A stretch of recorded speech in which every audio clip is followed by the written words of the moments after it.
In this video, I'm going to show you how to use the Blob brush tool. The Blob brush tool is usually associated with the brush tool. They share the same space in the tools palette.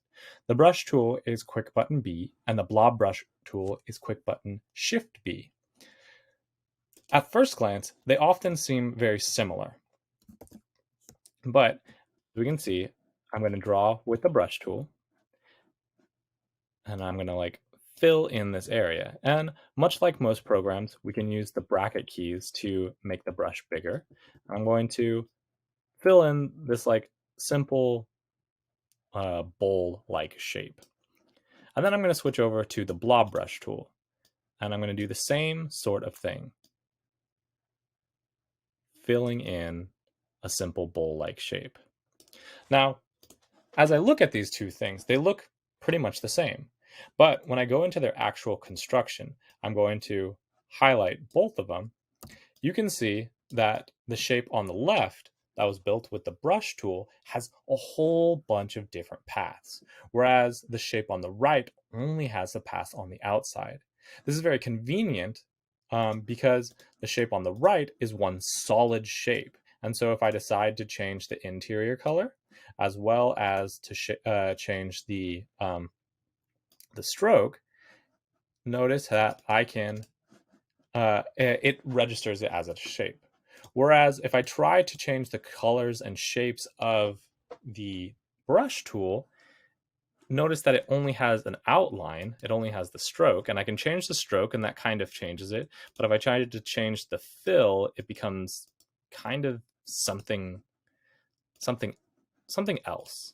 And then I have to change each individual one to try to match those. And that's not the worst if I use the eyedropper tool to borrow colors, or if I select the entire thing and then ask them all to have the same sort of stroke. But it is a lot of different shapes all pieced together, while this is one solid shape. And that poses a lot of difficulties when we decide to size up shapes or size down shapes or move them around. We can see that the Blob brush tool retains its knowledge of it just being a singular shape, whereas the brush tool sees them as each as individual strokes. And when I try to size it up, it doesn't quite know how to size up the size of those strokes to keep that retained and filled. And when I try to size things down, it can get even more confusing because the strokes might be too large. So benefits of using the Blob brush tool is that it paints shapes. And as long as I keep the same color properties, every time I make a stroke, those things will add to the overall shape, making it very easy to create custom shapes. A thing to note, though, is that all of these have the same property.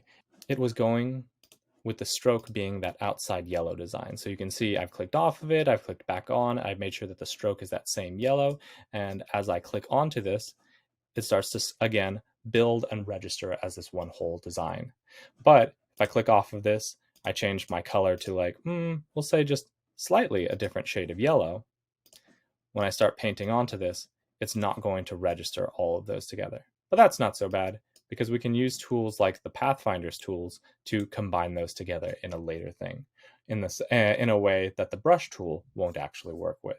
So when you want to build shapes, make sure that you use the Blob brush tool instead of the brush tool.